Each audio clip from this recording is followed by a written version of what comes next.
नमस्कार प्रिय विद्यार्थियों, आज की कक्षा में हम सभी आश्रम का अनुमानित व्यय के प्रश्नोत्तर यहाँ पर हल करेंगे। प्रश्नोत्तर ताकि आप सभी को अपनी उत्तर पुस्तिका में इस पाठ के प्रश्नों को हल करने में एक सहायता मिल जाए। चलिए, सबसे पहला प्रश्न हम देखेंगे। हमारे यहाँ बहुत से काम लोग खुद नहीं करके किसी पेशेवर कारीगर से करवाते हैं, लेकिन गांधी जी पेशेवर कारीगरों के उपयोग में आने वाले औजार, छेनी, हथौड़े, बसूले इत्यादि को क्यों खरीदना चाहते होंगे? ये प्रश्न है। इसका उत्तर कुछ इस प्रकार हो सकता है, आप देखेंगे। गांधी जी स्वयं स्वावलंबी और आत्मनिर्भर होने के कारण अपने सानिध्य में आने वाले सभी को स्वावलंबन और आत्मनिर्भरता का पाठ पढ़ाना चाहते थे। उनके अनुसार प्रत्येक व्यक्ति को अपने छोटे छोटे कार्य स्वयं करने की आदत डालनी चाहिए, ताकि अचानक आवश्यकता के समय होने वाली परेशानियों से बचा जा सके। मुझे उम्मीद है आपको उत्तर समझ आ गया होगा। आप चाहें तो इस आधार पर उत्तर लिख सकते हैं और अपनी भाषा का भी प्रयोग कर सकते हैं। आइए अब दूसरा प्रश्न देखेंगे। दूसरा प्रश्न, गांधी जी ने अखिल भारतीय कांग्रेस सहित कई संस्थाओं व आंदोलनों का नेतृत्व किया। उनकी जीवनी या उन पर लिखी गई जो किताबें हैं से उन अंशों को चुनिए जिनसे हिसाब किताब के प्रति गांधी जी की चुस्ती का पता चलता है, यानी वो कितने एक्टिव रहे थे। तो बच्चों, इसका उत्तर कुछ इस प्रकार हो सकता है। गांधी जी हमेशा से हिसाब किताब में चुस्त थे, यानी एक्टिव थे। अपने विद्यार्थी जीवन में गांधी जी पाई पाई का हिसाब रखते थे। वे कभी भी फिजूल खर्ची नहीं करते थे। यहाँ तक कि पैसा बचाने के लिए वे कई कई किलोमीटर पैदल यात्रा करते थे, क्योंकि उनका मानना था कि धन को ज़रूरी कामों में ही खर्च करना चाहिए। इसी हिसाब किताब की चुस्ती के कारण वे सारे आंदोलनों को सफलतापूर्वक चला पाए। आश्रम के निर्माण के लिए अनुमानित बजट उनकी इस चुस्ती का साक्षात प्रमाण है। आप सभी ने देखा होगा ना पाठ में वो किस तरीके से अनुमानित बजट बनाते हैं कि कितने रुपए का खर्चा होगा, इतने रुपए लोगों के मेहमान के लिए होगा, इतने रुपए उनके आवाजाही के लिए होगा, खान पान का होगा। तो कुल मिलाकर वो बजट बनाते हैं। उस बजट का जो चुस्ती का कारण है वो ये है। आपका उत्तर कुछ इस प्रकार से हो जाएगा। आइए अब हम तीसरा प्रश्न हल करेंगे। मान लीजिए आपको कोई बाल आश्रम खोलना है। इस बजट से प्रेरणा लेते हुए इसका अनुमानित बजट बताइए। आपको एक बजट बनाना है। यानी कि आपको एक बजट बनाना है। इस बजट में किन किन मदों मतलब आइटम्स कहलाता है। मद यानी जो यहाँ पे शब्द लिखा ना मद, इसका मतलब होता है आइटम्स, कितने सामान। तो हम सामान को भी मद कहते हैं, आइटम्स। तो कितने कितने मदों पर कितना खर्च करना चाहेंगे, किन नए मदों को जोड़ना और हटाना चाहेंगे। तो कुछ इस प्रकार से आपका हो सकता है मद यानी कि आइटम्स पर खर्चे और उसका बजट। ये आप यहाँ से इसमें से देख सकते हैं। ये वाला जो है ना, कि इमारत बनाने में करीब 10 लाख का खर्चा, प्रबंधक 15,000 मासिक देना पड़ेगा, और जो सहायक कर्मचारी होंगे उनके लिए 35,000 मासिक, यानी पर मंथ 35,000 उनको देना होगा। ये आज के टाइम पीरियड के हिसाब से है। तो इस तरीके से आप बजट बना सकते हैं, है ना।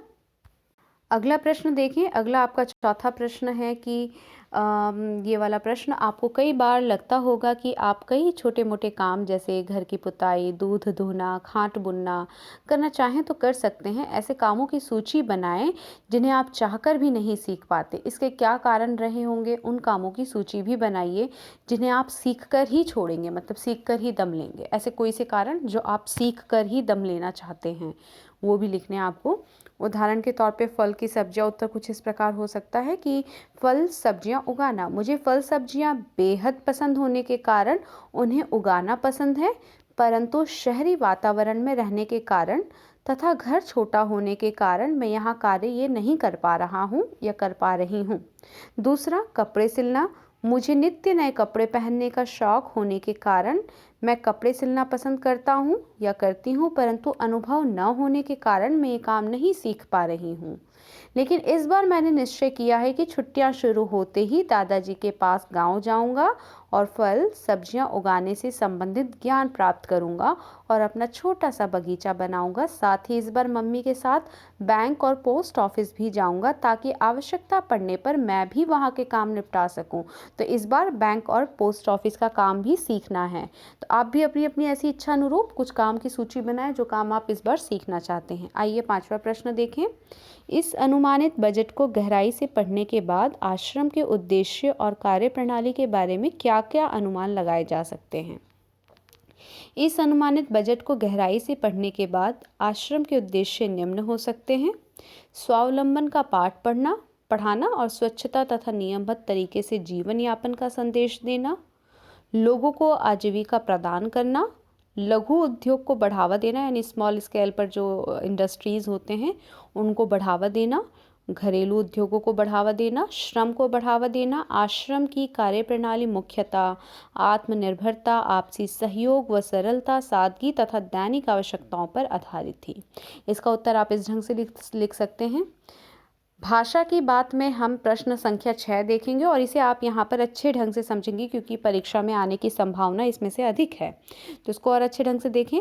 क्या लिखा है कि अनुमानित शब्द अनुमान में इत प्रत्यय जोड़कर बना है। देखें, हमने लिखा अनुमानित, अनुमानित, है ना। अब ये लास्ट में समझे ता है, ठीक है।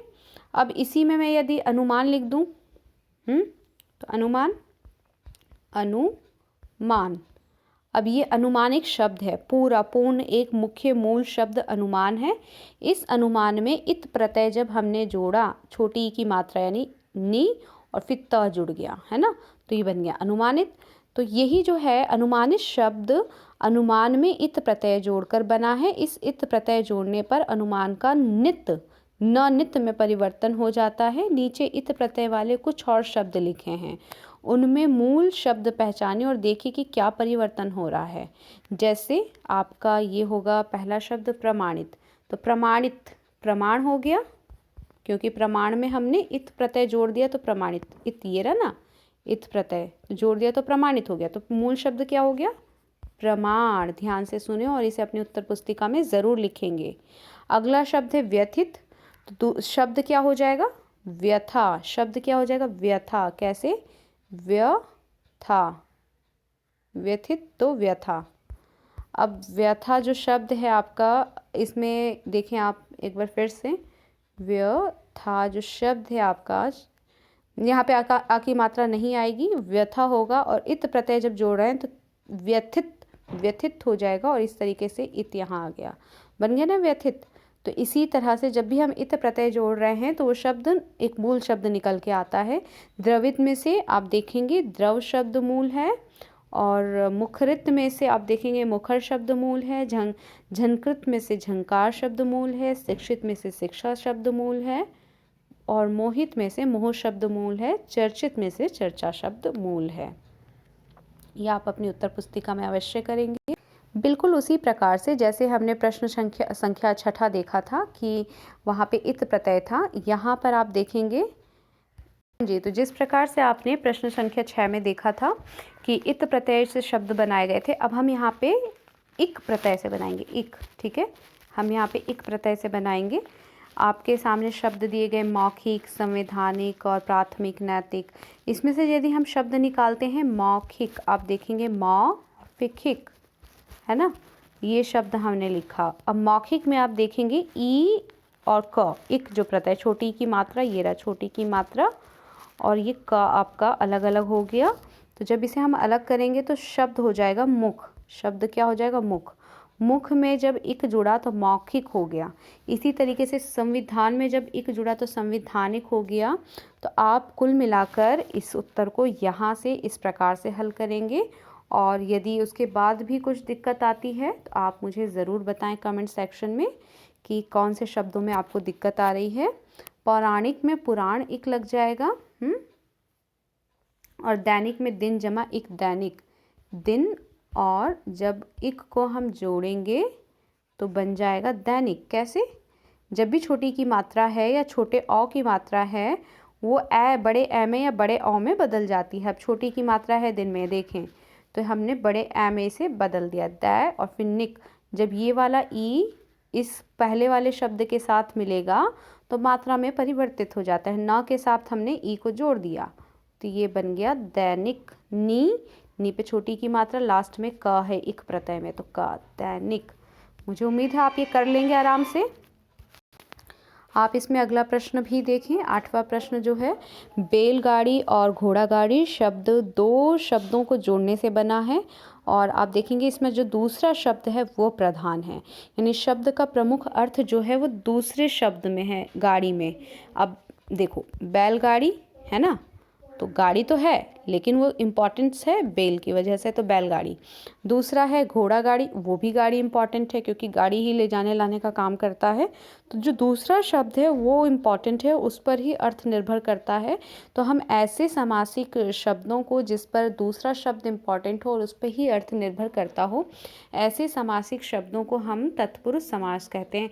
आप सभी को ध्यान होगा हमने समास में पहले हमने द्वंद्व समास को पढ़ लिया है। कौन से समास को पढ़ लिया है? द्वंद्व समास को। द्वंद्व समास आप सभी को ध्यान होगा, जिसमें हमने सीखा था कि किस तरीके से दाल भात लिखा जाता है, माता पिता, माता और पिता लिखा जाता है। यहाँ पे अभी हम तत्पुरुष समास करेंगे। तत्पुरुष समास में ऐसे 6 शब्द और आपको खुद से सोचकर लिखने हैं जो तत्पुरुष समास के हों, जैसे बैलगाड़ी, घोड़ा गाड़ी, जिसमें दूसरा शब्द जो है वो इम्पॉर्टेंट हो। ये आपकी सहायता के लिए है। आप चाहें तो अपने दूसरे शब्द भी चुन करके लिख सकते हैं। आप देखेंगे जब हम ऋण मुक्त देख रहे हैं, ऋण मुक्त है ना, तो हमारे पास है शब्द ऋण और मुक्त। तो भैया जब ऋण मुक्त जो शब्द है उसमें इम्पॉर्टेंट किस बात की है? मुक्ति की है, कि हम मुक्त हो गए। दूसरा शब्द इम्पॉर्टेंट है मुक्त होना, ऋण में घुसा हुआ होना, ऋण में डूबा हुआ होना, या ऋण से मुक्त हो जाना। तो ऋण से मुक्त हो जाना, मुक्त होना इज़ वेरी इंपॉर्टेंट। तो इसीलिए हमारा दूसरा शब्द इम्पॉर्टेंट है, तो ये तत्पुरुष समास हो गया। बिल्कुल इसी तरह से आप देखेंगे स्नान घर या देश निकाला, तो देश तो है इम्पॉर्टेंट शब्द, लेकिन आप ये देखें इसमें निकाला, उसे निकाल दिया गया है, उसको रखा नहीं गया है। तो ये जो निकाल दिया गया शब्द है ना वो ज़्यादा इम्पॉर्टेंट है, इसीलिए ये आपका तत्पुरुष समास हो जाएगा।